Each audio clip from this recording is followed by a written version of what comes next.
Thank you, everybody. And I think if you've listened to my bio, I have had a lifetime of adult learning growing up with technology. And so the bottom line is I've always learned you have to be able to sing and dance. Not all my slides are here, so I'm going to be doing a little singing and dancing and asking you to put up with that. But I will have to say what Rachel was demonstrating really is where we can go with this, and it's very hard to follow her. So I'll be showing you what I'm doing on the small scale level, hopefully growing towards that larger scale level. And so what I want to show you with my limited slide set, and I think you can see the slide right now with showing how some of my students meet. But I'm going to explain how I've been using this and address, and let me see, okay. Oh, thank you, Franz. And I will have to say I really appreciate the support that I'm getting here. It's the type of thing I wish that we had, but I will explain what we're doing now. I'm at SUNY Empire State College, and as Kay so wonderfully said, we began with Second Life a decade ago. And in that process, I got a tool that I wanted. Previous to that, I had been working at RPI, which is an engineering school on the East Coast, and was working with the young folks, seeing how they engaged they are in using and becoming immersed. And I wanted to get that. I remember saying I wanted to make a partnership with Nintendo. When Second Life came along, I was thrilled. The college supported it for a while.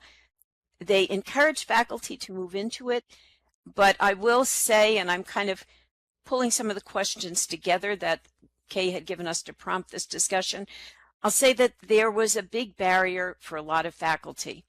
Now, I'm in the graduate program, and I teach 100% online, so I saw this as an opportunity to connect with my students in a new way.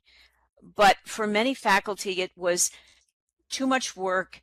They got some support initially, as I did, but as the support fell away from some of the grants that the school had, it were faculty like me who really saw the value of technology and who were willing to get our hands dirty and deal with upsets. For example, I'm not smart enough and fast enough to know how to upload my slides right now, so I'm going from an adaptation, but that's something that a lot of faculty who are not comfortable with technology would find just too intimidating. So I was able to, though, get a cadre of over the years in my online courses. I developed islands that were not lovely, but thank you very much to open source and to wonderful people who've made resources available, quote, for free. I've been able to have environments that I can use, and my students come in. It's often an adjunct to my teaching. Now, I teach in the education area where we're looking at ways to bring technologies into help teaching and learning. So I'm the facilitator.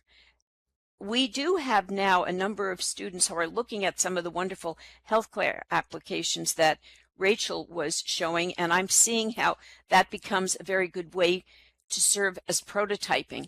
I, for myself, use these to bring my students in as a way that it's not just a Skype session, it's not just a webinar, it's a environment with a place in it.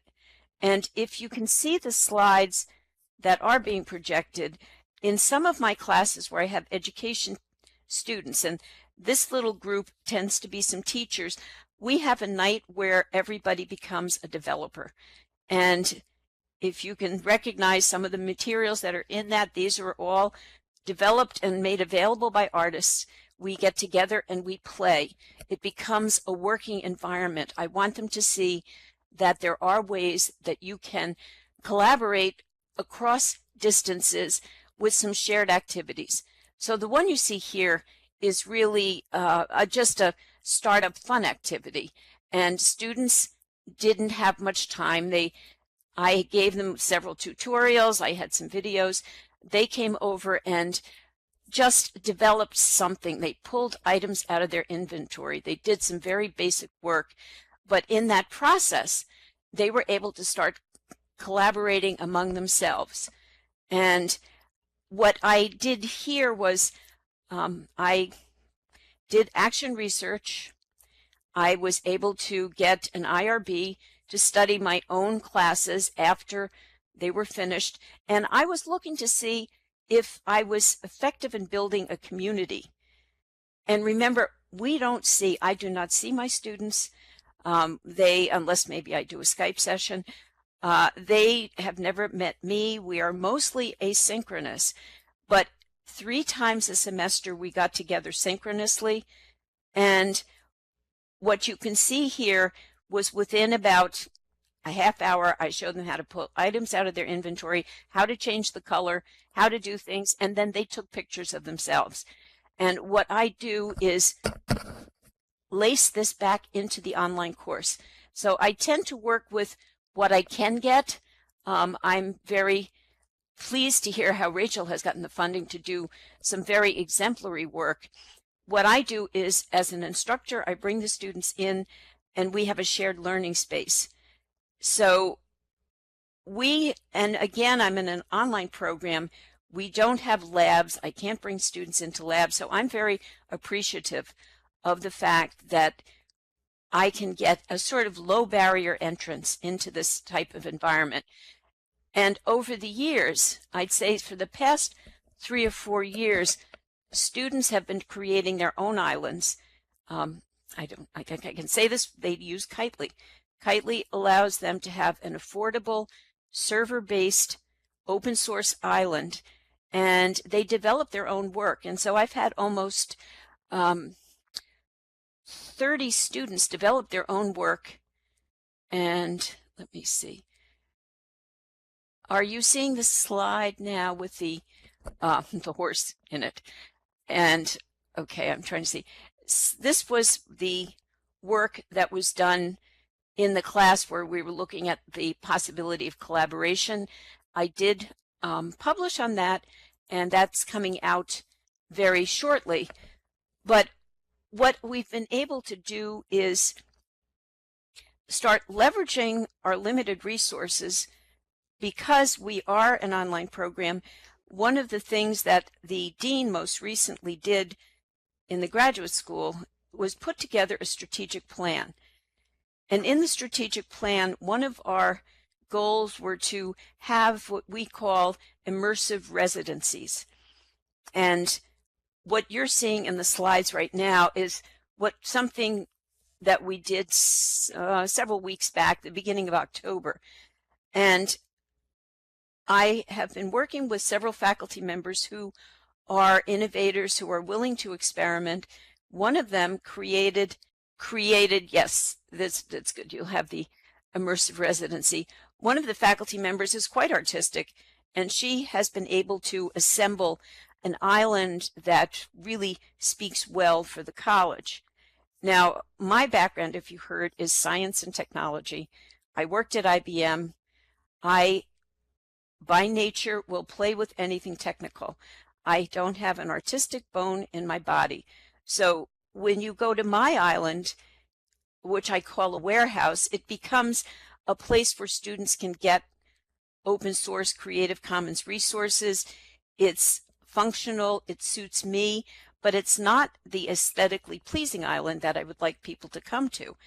But I have the benefit of a wonderful colleague who has created a very well-placed, beautiful island. And several weeks back, when we began to invite more faculty, we began to bring students in at an earlier time in their career. We're starting to use this concept of an immersive environment as something that students and faculty can share together. So what you'll see here in the pictures are something that I really had my fingers crossed. I didn't have the wonderful support of Avicon there with me. Setting up islands, getting people to different islands, getting them teleported. It was quite an adventure. But the goal, you have to compare the logistics and setup work for coming to a virtual space to had we set that up geographically. And the students were coming in from all over New York State primarily, but it could have been the world. And what I found was that we did create community. We also learned how to make things, we have to make things shorter. We modeled a regular conference, which was a little bit long for what we were doing. So we're learning how to make adaptations into this environment. And so you're going to see that I would like to have some of the things that Rachel was speaking of. I would like to see the open source movement have that stereoscopic perspective so that we could have the headsets used. I would like to have all of my students deal with very high quality graphics that you might get from Unity.